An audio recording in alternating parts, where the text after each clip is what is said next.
और राजस्थान के बाद चलिए बात करते हैं बंगाल की, क्योंकि यहां पर कभी लंबे वक्त तक सत्ता में रही तृणमूल कांग्रेस में अब बहुत बड़ी बगावत हो चुकी है।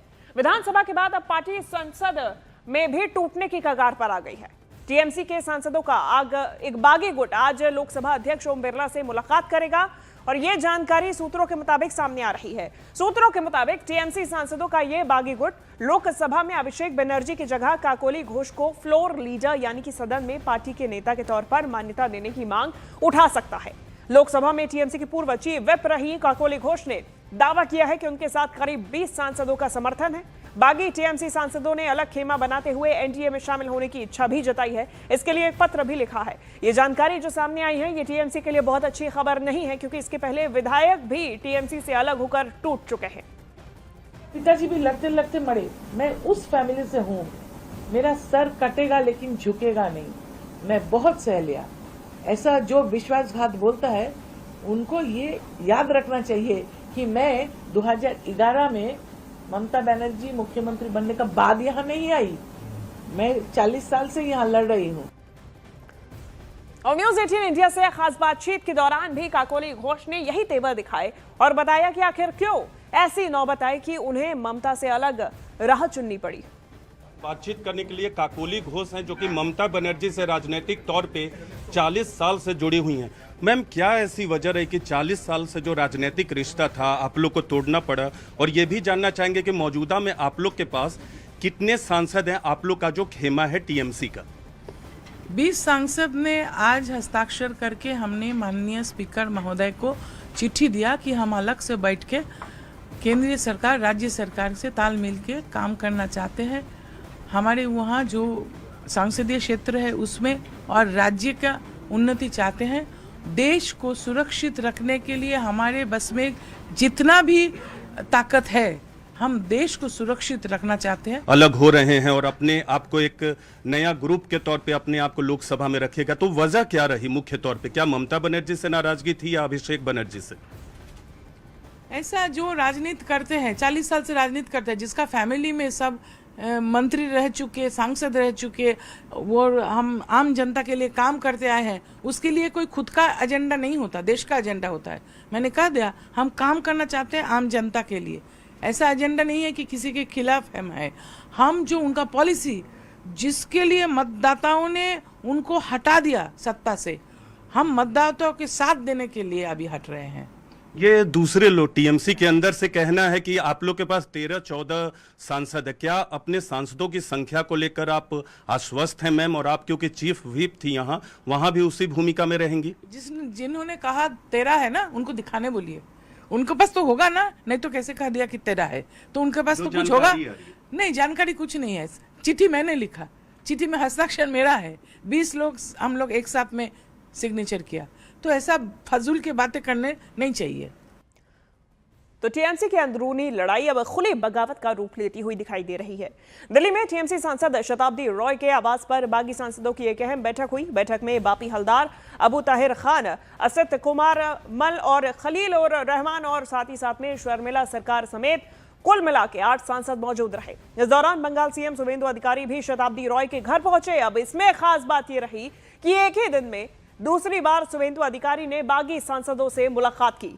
बागी सांसदों की लगातार बैठकों और बीजेपी नेताओं के साथ संपर्क ने बंगाल की राजनीति में नई हलचल पैदा कर दी। तो वहीं टीएमसी के भीतर बढ़ती नाराजगी के बीच बागी सांसद लोकसभा में अलग गुट की मान्यता और पार्टी नेतृत्व में बदलाव की मांग उठा रहे हैं। अब ऐसे में ममता बनर्जी के लिए यह संकट सिर्फ संगठनात्मक नहीं बल्कि पार्टी के अस्तित्व और संसदीय ताकत की परीक्षा बनता जा रहा है।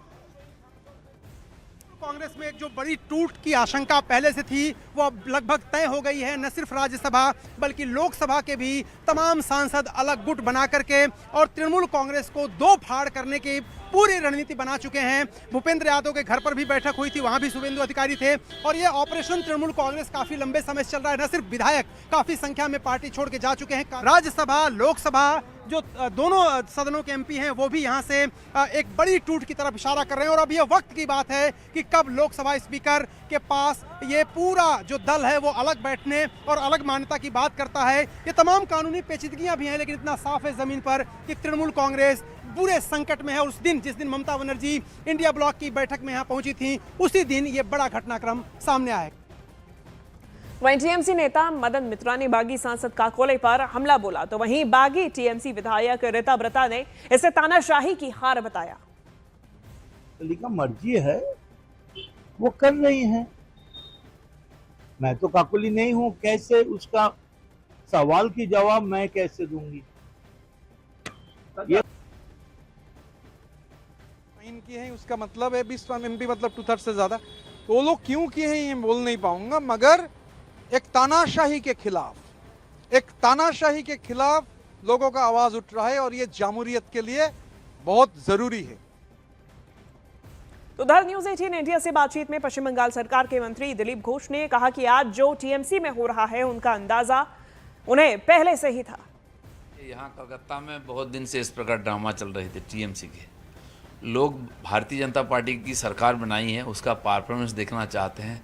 तो कुछ दिनों से बीजेपी की चर्चा हो रही थी, काम धड़ाधड़ हो रहा था। बीच में से एक एपिसोड आ गया टीएमसी का, क्योंकि टीएमसी को लोग भूल चुके थे, उसको विदा कर चुके थे। फिर टीएमसी का, लेकिन टीएमसी का जिस प्रकार चेहरा आज सामने आया है, जो कोई कल्पना नहीं की थी, तो यहाँ फिर सप्ताह भर देख के लोग बोर हो गए। तो ये ड्रामा जो शिफ्ट हो गया दिल्ली में, वहाँ देखिए क्या होता है। यही हर्ष होना था पार्टी का, और जो होना था वही हो रहा है। लोग परिवारवाद से भागना चाहते हैं, परिवारवाद को ख़त्म करना चाहते हैं। पहला एजेंडा ये है। बाकी इनकी जो इमेज टीएमसी का तरह का खराब हो गया, उसको सुधारना भी चाहते हैं। बहुत लोग आप लोगों को भी अप्रोच कर रहे हैं, हाँ, कि हमारा हालत ख़राब है, चाहे वो काउंसिलर हो, एमएलए हो, एमपी हो। ऐसे में भारतीय जनता पार्टी का क्या कहना है? नहीं, ये तो हारने के बाद होता ही है, शिफ्ट होते हैं लोग। तो माननीय अध्यक्ष जी हमारे प्रदेश के, उन्होंने पहले घोषणा कर दिया अभी किसी को अपने पार्टी में लेना नहीं है। बिल्कुल लेना नहीं, पहले भी लिए हम लोगों ने। और जो आएंगे, जिनको लोगों ने रिजेक्ट किया, हम क्यों एक्सेप्ट करें उनको? वो अपने जगह में रहें हारने के बाद, और जनता ने उनको जो सजा दिया वो भुगतें। तो बंगाल में फिलहाल चल क्या रहा है वो आपको हम 3 तस्वीरों के जरिए दिखाते हैं। पहले तो ये समझिए कि ममता की पार्टी में भगदड़ मची हुई है। बागियों ने ममता बनर्जी की परेशानी बढ़ा दी है और अब संसद के अंदर भी ममता के कंट्रोल उनके सांसदों के ऊपर से छूट गया है। इधर सुवेंदु सरकार ने बंगाल में 1 महीना पूरा कर लिया है और इस 1 महीने में नई सरकार ने ताबड़तोड़ 10 बड़े फैसले लिए हैं। और इन सब के बीच में सुवेंदु सरकार का ताबड़तोड़ एक्शन भी जारी है भ्रष्टाचार और बदमाशों के खिलाफ। ये 3 तस्वीरों से समझिए कि किस तरीके से बंगाल की जमीनी स्थिति और साथ ही साथ में सियासी स्थिति बदलती हुई नजर आ रही है।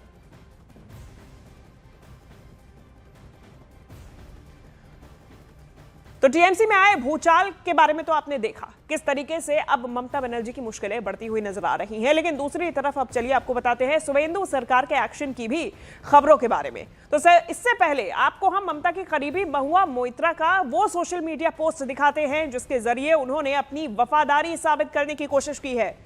महुआ मोइत्रा ने अपनी ही पार्टी के सांसद यूसुफ पठान पर तीखा हमला बोला। महुआ मोइत्रा ने आरोप लगाया कि जैसे ही केंद्रीय गृह मंत्री अमित शाह ने बुलाया, यूसुफ पठान दिल्ली पहुंच गए।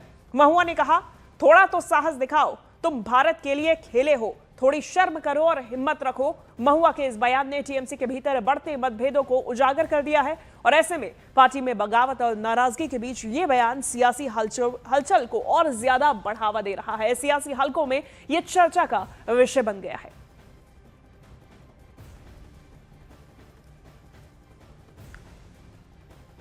तो देखिए, बंगाल में सुवेंदु सरकार का ताबड़तोड़ एक्शन भी जारी है। लेकिन उसके पहले महुआ मोइत्रा का आपको हम वो पोस्ट दिखाते हैं जो कि उन्होंने सोशल मीडिया प्लेटफॉर्म एक्स पर पोस्ट किया। उन्होंने लिखा कि यूसुफ पठान आप दिल्ली इसलिए भाग रहे हैं क्योंकि अमित शाह ने आपको बुलाया है, थोड़ी हिम्मत रखो। महुआ मोइत्रा की तरफ से पोस्ट ये किया गया और उन्होंने आगे लिखा कि आपने इंडिया के लिए खेला, हमारे जिले ने आपको भारी वोट से जिताया। महुआ मोइत्रा ने हमला बोलते हुए लिखा कि थोड़ी हिम्मत दिखाओ और रीढ़ की हड्डी दिखाओ। यूसुफ पठान पर सीधा निशाना बोलते हुए महुआ मोइत्रा ने सोशल मीडिया प्लेटफॉर्म एक्स पर यह पोस्ट किया है।